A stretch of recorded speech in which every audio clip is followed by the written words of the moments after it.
Hello, everyone. We are back today with Run It Up number 44, our first ever regular Run It Up $50 tournament. Yes, real live tournament. Starting out with pocket aces, always nice. I've actually only played for 4 hands total. I got it in queens versus jacks on a 9-8-5 to heart board.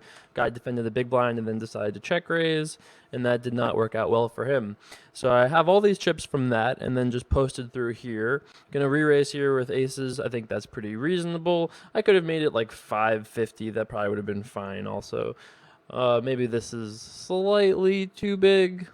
All right. I might have got a little too excited. Maybe like 550 would have been a little bit better, but hey, much more my type of hand. I'm sure I won't misplay this one. When I get big hands, I don't know what to do. The 7-6 suited though, no problem. That I can deal with.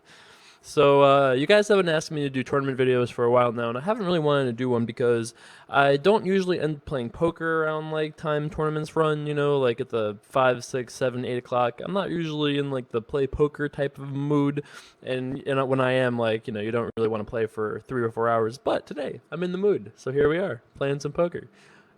This is Ultimate Poker's nightly $50 buy-in. There are currently 45 players, but registration is still open for another 33 minutes. First place as of right now is $750, but we'll see that probably reach closer to 1,000 by the time all is said and done. So certainly worth playing for, as my inner Jeff Probst would say. I think we're going to end up just folding here. You guys see me peel a lot in situations like this in cash games, but I think in this situation we're going to just fold. It's too many chips to put in 500 more, given that he only has 2,200 left, and we're putting in like 9% of our stack or something like that with a hand like that. Even with position, I don't love it. If he had made it like 600, yeah, he probably would have got me, but I think he made it like just enough to get me to think that it's not profitable to call. I'm sure that will not be the last time that we are put in situations where we're like, can we call here? That happens a lot in online poker tournaments. We just try to find ways to call. So I'm a little worried about why not over here, the young prince with his crown, but he decides to let this one go through. Pretty beautiful flop for the old 5-8 of hearts. Gonna start here with a bet. See no reason why we should not be betting. Our fellow leprechaun says, no, thank you. Let's that one go. So starting stack was 3,000 chips. Blinds are 10-minute. There are 10-minute levels. I give no guarantees to the results of this thing because this is live casted. We could call. Calling would be fine, but I think raising makes more sense. We play a bigger pot in position. It sucks a little bit because we showed down. We've done this a couple times now, and we've had aces the one time, and a perfectly reasonable 6-7 suited the other time. So they might think that we're doing this too light, but I still think that we're just going to play a bigger pot in position often enough that this makes sense. Pretty good start here. We have flopped 4 in a row, which is always fantastic. Gonna start here with a bet. I think 300 is fine. Could also bet 350. Could bet 250. Anywhere in that range. Can't mess up too badly. Well, we didn't drill it yet. 10 is kind of an interesting turn card. I think that if he has a king at this point, he's not going to fold. If he has a 10, he's obviously never folding. There's a chance he might fold a hand like 2 8s or something like that if we bet, but I think I'm actually going to just check back. We do beat some other hands. We beat like Jack 9, 9, 10, 9, 8. Not anymore, of course. So we do beat some hands here. I don't think betting makes a lot of sense, though, because, what hands does he really play this way that he'll now fold? Like, even if he has ace-jack, he can talk himself into a call. Not that I think he has ace-jack, but even if he has ace-jack, he might not fold. I don't really think it makes much sense to bet this, so I think we're going to just check. Probably lose more often than not. Don't think king-queen was going to fold that one there. So I think our play makes... I think our play was reasonable, as was his. I think everyone just played a very reasonable hand of poker right there. So yeah, I make no guarantees as to the result of this tournament. This is live commentary, live poker. So you guys might very well have 3 videos ahead of you, all of which end in a painful bubble. So I make no guarantees. Everyone's like, oh, play full-handed, oh, play tournaments, you'll love it, it'll be great. Well, we'll see. So make sure if you like this video, you let me know because this is it. This is the experiment, girls and boys. This is the run it up tournament experiment. So I usually like doing these tournaments for streams because, you know, they just go on for hours and people can talk and hang out. I haven't actually done a tournament video. I mean, I did that one tournament video where there was like 9 people, but actually it was like 4 people, right? I did that one tournament video, but you guys like that? I did that one tournament video, but you know, that wasn't exactly this. So 41 players remaining, 45 total entered. Next blind level 50-100 as of right now. So pretty comfortable with our 5400. I feel pretty decent about it. Chip lead only has 7K, so we're doing all right. We're in 5th place here. Looking at the leaderboard, I think this is Jeremy Osmus as I win Bills, yo. Don't ask me why his name is not just Jeremy Osmus. I don't know. It's a great question though. I mean, I don't mind if it's like USC Phildo, because, you know, it's, you know, that's Phildo's name. I don't know who I win yo Bills is. You know, like, that doesn't make a lot of sense, in my opinion. So I think we've obviously flopped the world here. The question is, do you want to check or bet? I think it makes more sense to check raise all in. He's likely going to check back here a lot because this guy's all in for the main pot though, but I'm fine with that. I'm fine with just check calling down this hand. Like, you know, I don't think he ever folds better hands than us. You know, I don't think we make too many mistakes here. If he bets like 1K, I'm going to be sad here because I could have bet like 600 and that would have probably accomplished the same thing. Looks like we have successfully put $0 in the pot with our open-ended straight and flush draw, and we were rewarded for our nittiness. Well, King Queen would have folded, but we wouldn't have beat King 10, so all's fair, you know, fair game. No bets. No bets, dealer. All right, so we lose another player there. Got the old Queen and 6 in the small blind. Probably will be folding. I could arguably do something aggressive here just for like the sake of being aggressive, but I don't really have any good reasons to be aggressive yet. So this actually would give me a reason, but we've been so aggressive pre-flop. You know, I don't really want to start a hand out of position with the Queen 6 and try to make some magic happen out of that. You know, I think that I would rather we didn't. I'd rather we just let this one go for the time being. So I've got some questions. I've got some of the old run it up Dear J Carver questions. I bricked really hard on the name of that whole thing that I've been doing. What's the name of that whole segment thing? Oh, right. Dear J Carver. I've got some of those I got on this side here, so we'll get to those in a little bit. If you have any questions for me, oh, I'm so tempted here. If you could offer me a situation where I could call and it would for sure go to a flop, I would definitely call. But this guy is under the gun, you know? He's kind of strong. All right, I'm still going to call. This might be a little bit too loose, but, you know, but I think that it gets to a flop often enough. Pretty good flop for the 7-6 suited. I mean, doesn't get much better than pair and gut shot. It's possible we have the best hand, but, you know, more likely than not, we just have, like, a lot of equity against jacks or something like that. I'm actually going to...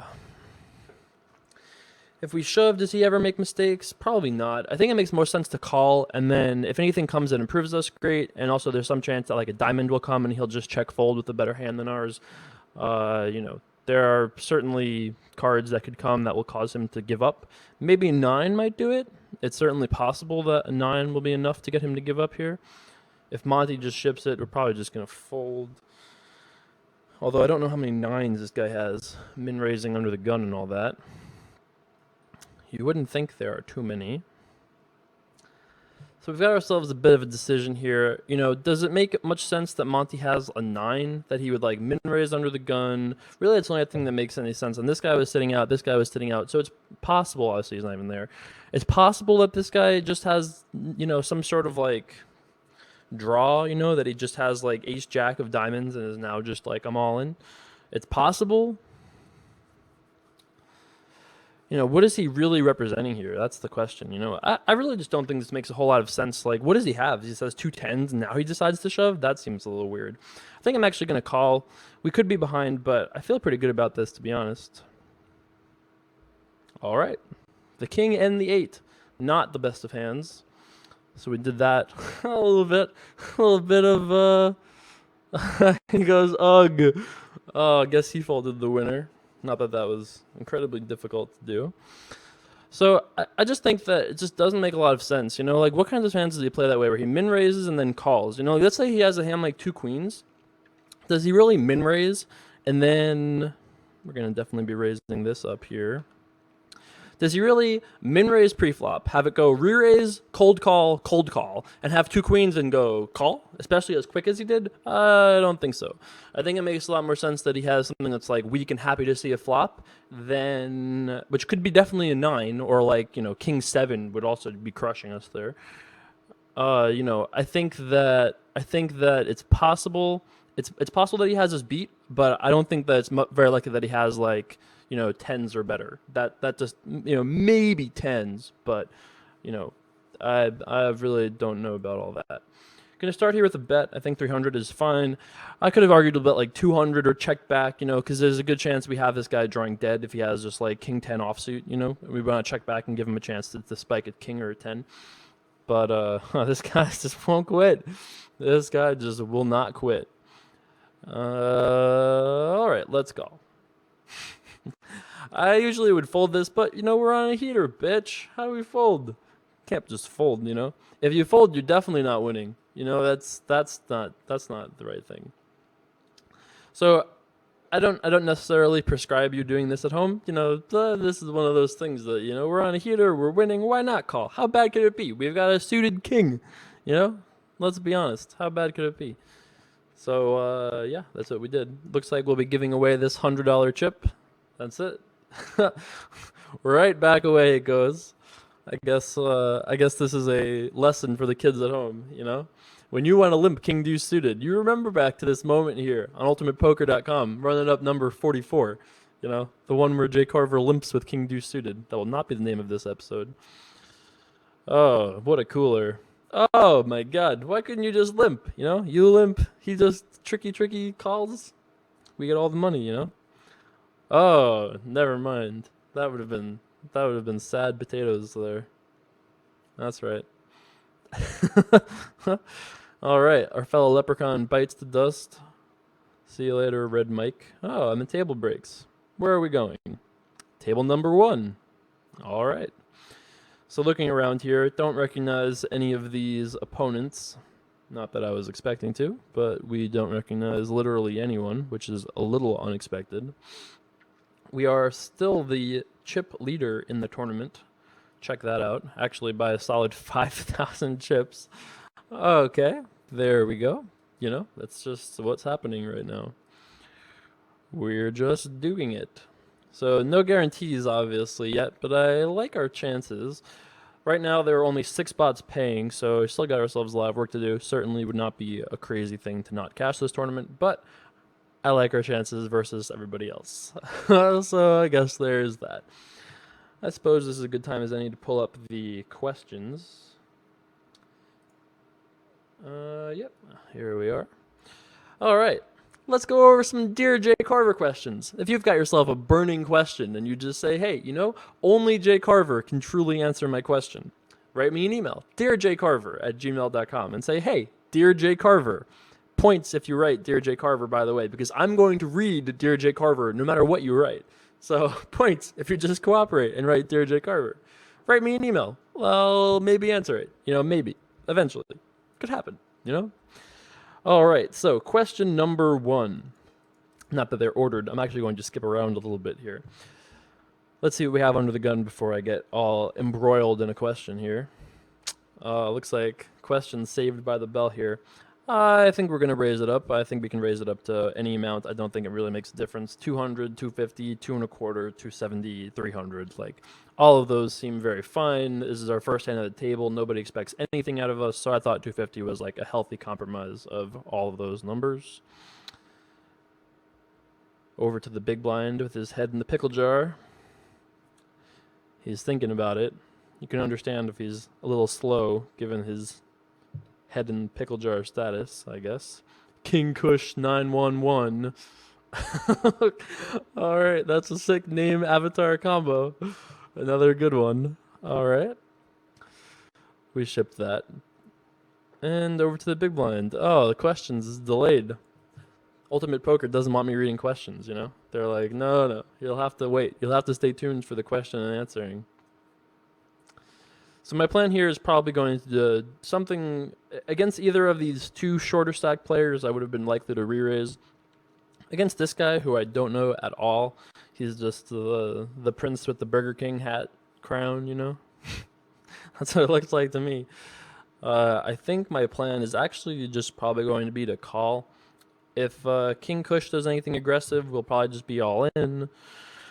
But given that we don't know anything about this opponent, like, certainly re-raising is fine, and I would re-raise here a good amount of the time, but I think we're going to just pretend our 2 10s are closer to, like, 2 6s here and just, like, take a flop with them from there. Pretty good flop for the old pocket 10s. Just the nuts. Going to start here with a check. If our opponent bets, guess what we'll be doing. If you guessed check and raise, you would be correct. How much we make it here, I don't think it really makes an enormous difference, but I think if we make it like 825, that should be fine. If he has any kind of like pair, flush draw, straight draw, he probably sticks around. Might even stick around with like ace king, ace queen if he's very ambitious, like some of us, you know, when it comes to no pair hands. But it looks like that will just be that. So from that hand, not that it makes like a big difference or anything, but from that hand, the only thing worth noting is that he continuation bet on the flop very quickly, like almost instantly. So we would just take that as a slight indicator to mean that when he bets quick, he might be weaker. You know, there's no real guarantee on that because we've only seen one hand. Maybe he always bets fast, you know what I mean? So evaluating what we've seen, we really can't draw any like major, massive conclusions out of it. However, I think that, you know, as far as poker goes, likelihoods are all you really need, and I think that it's slightly more likely that he is going to be weak when he bets fast in a situation like that. We'll see if that turns out to be true. Anyway, Sam writes, "Dear Jay Carver." I don't think he actually wrote Dear Jay Carver. I wrote it in my thing as he did, though. "I have been dominating our home games with our group of guy friends." I like that you clarify it to be guy friends. No girls here. Oh, you better be careful. The summer vixens out there can get mad, you know? You don't say things like that. Anyway, so Sam's been dominating his home games with his group of guy friends for the last 7 years, consistently winning 80% of the sessions we have had since we started. That's pretty good. Yet, I have always been hesitant and or scared to start playing online for money. What advice can you give me regarding this issue? Well, Sam, I would say that it's definitely a different beast playing online versus playing live. Like, obviously, it's different. Never mind playing like live to like, you know, home games to playing online. It's definitely different. I'm not sure if you're playing cash or sit and goes or stuff like that, but it really depends on like what you're scared of. Like, are you scared that your money might be stolen? Well, if you live in places that aren't, you know, outside of America or, you know, Nevada, as of right now, Jersey soon enough, you know, if you're outside of those key places, you do have some risk, you know, and you should be very aware of, like, you know, very cautious of who you do business with, who you give your money to. You know, I've probably lost, in terms of like poker rooms not paying me and like sites like that not paying me, I've probably lost, including the full tilt number, which is like up in the air at this point, I guess. Maybe it's coming. Different conversation, I guess. But maybe I've lost like 50K lifetime. So it's certainly a real thing. You know, to make sure you're careful with where you play. And there aren't a lot of options if you just live in like, you know, middle random states in America. There's not a lot of great online options for you. You could always start playing live. You know, if there are casinos near you, that's obviously an option as well if you're looking to play more. But it really depends on like what you're scared of. Like, if you're afraid that you're going to get beat up, play low stakes. You know, you can play $1 sit and goes, $5 sit and goes, you know, and you can study, you know, my videos. We've got a lot of them here, all for free, of course. You know, you can study anyone else's content. And I think that if you really work at poker, you'll find that you'll be a winner at like the low levels of online poker pretty easily. I would even go so far as to say. You know, if you're scared, like I said, depends what you're scared of. You know, I can give you the best advice in the world and say, don't be scared, homie. But you know, I'm not sure what you're scared of, so maybe I can't really help you with that unless I know exactly what your issues are. Hope that helped. If not, looking forward to your next email. I think I'm going to actually just fold this. There are 4 people here who have like the stacks perfect to attack us, and just given our stack size. People will probably interpret that to mean that we're going to be opening wider than usual. People are like, oh, he's chip lead, he's going to be opening a lot. Well, that's true, so we're going to not do that. That is a typical thing that we would be doing. So I feel pretty good about our fold here, given this 525 and cold call action. And the cat avatar in the big blind, who's drawing dead, although he doesn't know it, decides to let this one go. Just saying, guys with cat avatars, man, they just can't. They just can't get it done. I have no respect. I no respect. I'm not ready to do an Anderson Silva impression on the Run It Up yet. I'm not ready for it. That is the doorbell. That's right. I hope you all get to enjoy my doorbell here as food is being delivered for other people that live here, believe it or not. At least so I hope they hear it. Otherwise, you'll have to hear the doorbell again. We'll get to another Dear Jay Carver question in a minute. I actually have a bunch of them here, to be honest. I've done well. I've prepared, We're ready for a long session of I don't have my phone, I can't text, I can't call anyone. He's gonna have to ring the doorbell again. So I hope you're all ready for that. Doorbell part 2. Because no one's getting the door. Including me. Hey, it's not my food, I said, hey, I'm doing a video. What can you do? I guess I can be the good person and eventually just stop this. Alright, I guess I'll do that. Be right back. Alright, back just in time for the ace and the king under the gun. Gonna start out with a raise. 375 seems fine. We could have actually made it 300 here, given that all these guys are pretty short. The prince over there is sitting out. I mean, Jimmy James, who cares? No one's got too many chips. AJ in OK is, I guess the only guy sitting in. We, of course, will be all in here. Don't have any other reason to do anything else. It's possible that he has his beat, but, come on. We've got ace king. He's got 20 big blinds. We're 8-handed in a tournament. Actually, 7-handed if you include him. 10,001 dealer is the re-raise. I'm slightly concerned here, but, very slightly. Flipping seems fair. Going to need an ace or a king or some running cards. That would be the king. So we ship that little flipperoo. The heater continues just in time, We were chip lead before this hand, so our chip lead will be made even further here. We hop up to 16,399 chips. 31 players remain. 12 minutes left before registration closes. First place, almost $800. We would be doing some work here if we just shipped it. That would be something. Queen 3 offsuit here in the big blind. Definitely gonna call. Don't see a reason not to. Great price. They get me for a bargain. Can't say no. Pretty good flop for the Queen 3. Certainly when he checks, I'm feeling quite positive about our hand. I think 350 seems fine. If he check calls, I'm loving it. If he check raises, I'm loving it less. Not loving that turn card. I think a lot of the hands that he shows up with are either hands that are like King 9, King 8, Ace 8, 8 5, 9 5, or 10 9, 8 10, hands that have like pair and flush draw type of things, or pair and straight draw types of things. So I decided to check back. I just felt like he could check too many 2-pair hands because he could be afraid of flushes and straights and things like that. I don't love our chances of winning this here, but he bet 300 into 1,600. We have to win this so rarely, and we have top pair. So I don't make a habit of folding top pair. Certainly not getting a price like this. Don't love our chances, but I think we win that often enough that we show a small profit.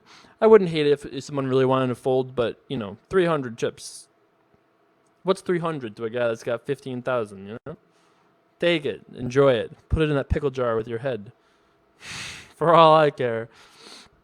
So weird that he had 2-pair and didn't re-raise on the flop. He could have got, I don't know if I would have called it off if he had shoved on the flop. Like I had said, I would have been pretty concerned if he did. I think the way he played the hand is actually like close to reasonable, except for the fact that, I would have probably just check raised the flop, just, because your hand is likely good right then and there, but there are so many bad turn and river cards that can come that will just make you not sure that I think I would have just check shove flop, but I don't hate his play. So in this hand, I limped with queen 8 and then bet flop and he called. I don't think that he folds pairs if we bet here twice. I don't know our opponent, so it's certainly possible that he'll just fold anything to us. But I thought that I didn't think he would fold pairs, so I just kind of gave up. I'm going to check. I'm not necessarily planning on folding, though, because we do have queen high. You know, it's blind versus blind. What am I really worried about? Fives paired. What are you betting with, like a 7? What 7 do you have? You don't bet a 7 on the turn? Come on. You know, like, I think that if he bets here, he's got a lot of hands that we beat. Don't worry, buddy. You saved yourself. Don't be upset. He only had queen high. I wasn't going anywhere, okay? The sheriff badge is over there. Tyrants is just holding it out, ready to give it to me if I can earn it. Trust me, you are not winning that pot in the river, bud. You would have had to shove, and even then, no promises, you know? All right, so we shipped that pot there. Prince of Persia over there, tanking, just, you know, just doesn't know what to do with his life. Hard decisions under the gun +1 here. Eventually decides to go back to sitting out. Don't stress yourself out over there. I think we can call with this hand. I think that's fine, but I actually think that I kind of like re-raising here. I think that this will work often enough. We're risking 1,000 to win 700 immediately. Once in a while, he'll call and we'll win post-flop more often than we'll lose. I think that this makes more sense than calling. He calls relatively quickly. Pretty good flop for us as pre-flop raiser. We're going to connect with this board more often than he is because we have all those big pairs that he doesn't really have. Going to start here with a bet. I think 900 will do it. If he shoves, we just fold and we just didn't work out. But I think we certainly show our profit risking 900 to win 2,300 here. And the whole plan came together beautifully. We made it work for us. Probably just folding this 4-7 offsuit here in the cutoff. Don't think we have any super inclination to get in there and attack. We'll let this guy just run. You can run the town tonight, sir. King Kush 911. All right. Sure. Whatever, man. King Kush 911. He gets called by the 8-ball on the button. Scary days ahead for King Kush 911. Pretty good flop for a pre-flop raiser, but he just says no thanks and checks. Curious to see if he's going to do something tricky or if he's being just straightforward. Decides to bet now, so you would imagine that it's going to be like a delayed strength bet and not a delayed bluff, because if he was going to bluff, why wouldn't he just bet flop? So I would bet you that Picklehead over there probably has the best hand, but, you know, it's a $50 tournament. Anything can happen. Looks like NJK agrees with me. It just says, no thanks. All right. 10-9 offsuit here against the guy who's been sitting out in his big blind every other hand. Certainly going to be raising. If this guy shoves, we have to call, but everyone else will fold to shoves. I would think we win this hand pretty often because this guy is just too busy. All right, decides to wake up for this hand. Pretty good flop for us. Going to start here with a bet. It's because we have a pair. We have made it to pair status, which is always great. If he check raises us huge,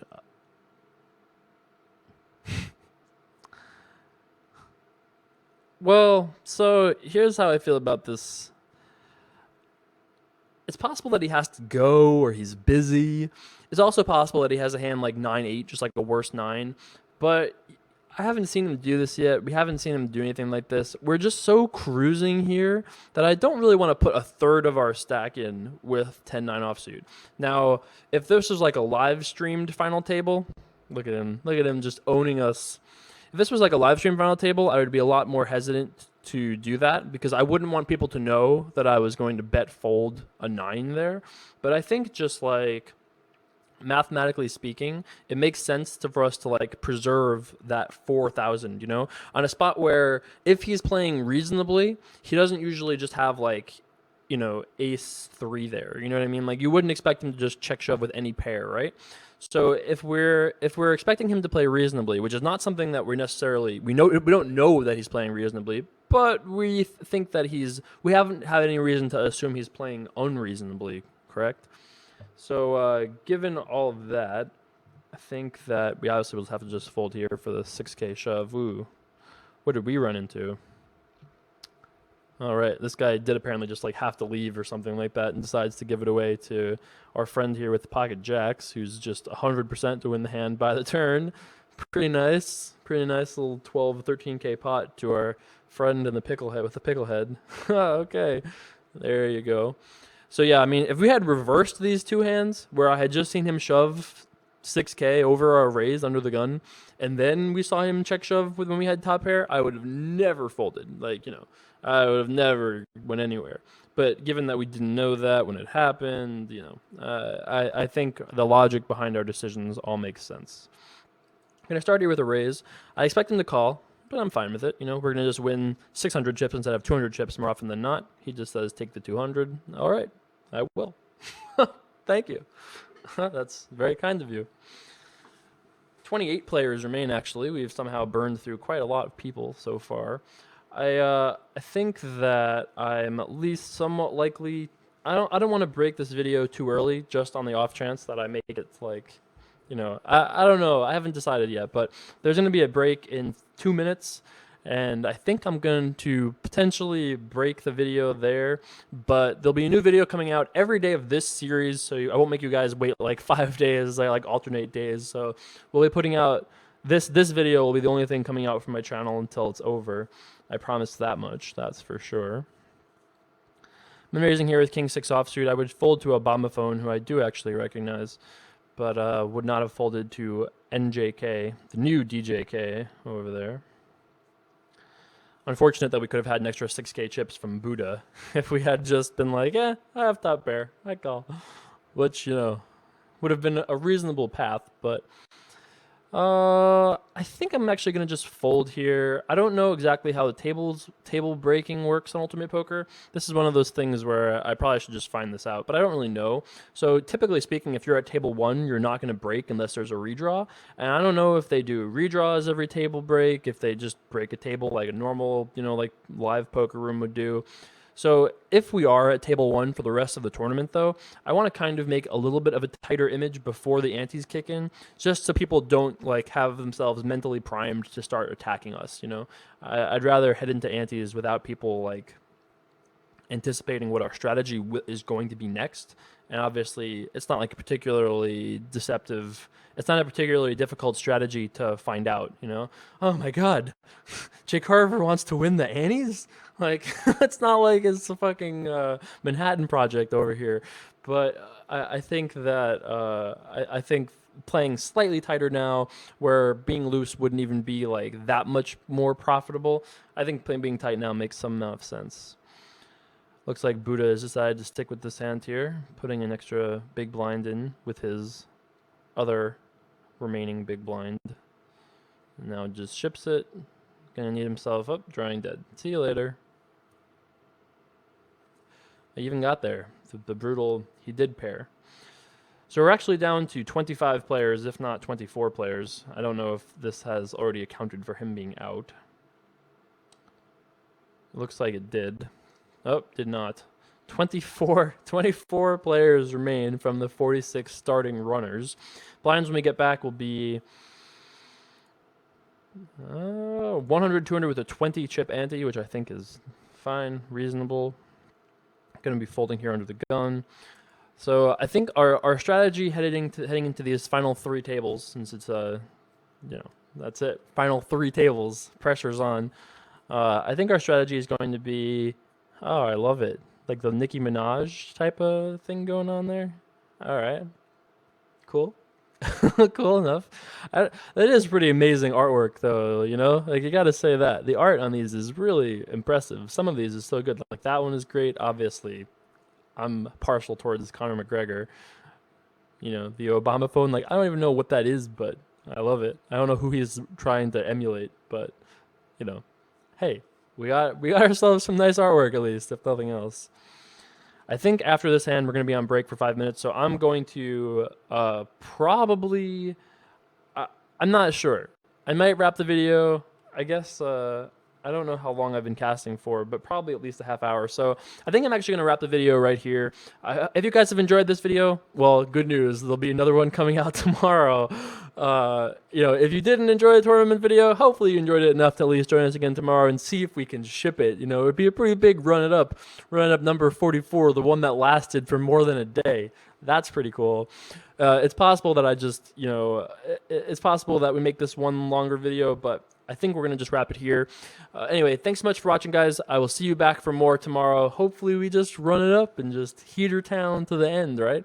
All right, guys. I will see you back with more tomorrow. Peace.